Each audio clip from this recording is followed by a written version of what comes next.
Folks, it's a huge weekend for the brewery scene in Northeast Minneapolis. Less than 24 hours from now, Dangerous Man Brewing will reopen its beloved tap room in Northeast Minneapolis. Thanks for joining us on air and streaming. I'm Kevin Holmes. It marks an exciting new chapter for the brewery, moving into a brand new space, and tomorrow's grand opening, it comes at a time when many popular businesses are closing their doors for good. Ian Russell caught up with the crew, putting the finishing touches on this comeback. I can't wait for these doors to be open. New beginnings. We wanted to recapture it and kind of give a nod to that as well. Sometimes start with a nod to how they began.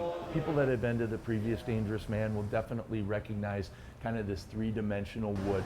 And inside the new Dangerous Man Brewing in Northeast, Head Flyer, they did a great job. that history couldn't be more apparent. And I believe in the team that we've assembled, that we can continue to keep it going.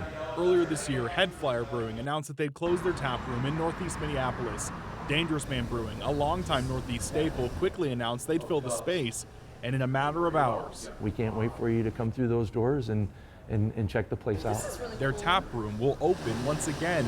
It's an opening owner Jeremy Kuhn says doesn't come without its own set of concerns. I think businesses, the crafters and brewing businesses need to think differently. Breweries across the country face their own problems, from rising costs to decline in demand. There are more than 10,000 different things that are making things difficult right now. Honestly, Bob Galligan with the Minnesota Craft Brewers Guild says this is a much different landscape than the prime of breweries a few years ago.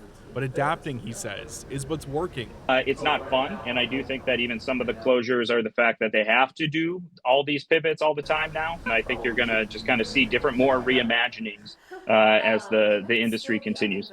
A restarted legacy in a time of change. Our different way of thinking is creating a community space that people want to be a part of. And one Jeremy says they're ready to adapt for. Dangerous Man will continue to live on. It will look different, but at the end of the day, it's here. It's here for them. Dangerous Man officially reopens tomorrow at noon. Jeremy says they want to focus on not just being a tap room, but a space for the community as well. He also says much of the staff from Head Flyer is staying on, so you'll see a lot of familiar faces tomorrow as well, Kevin. Brother, I understand he had a pretty unique journey from where he was to now being a brewer. Yeah, he worked in education for a long time. Jeremy did, and then he went to school again to learn how to brew beer. Had a kind of a chance encounter with Rob Miller, one of the original owners of Dangerous Man, and that happened about a year ago. And now they're here, starting that tap room back up. That is an awesome, cool story. Ian, thank you.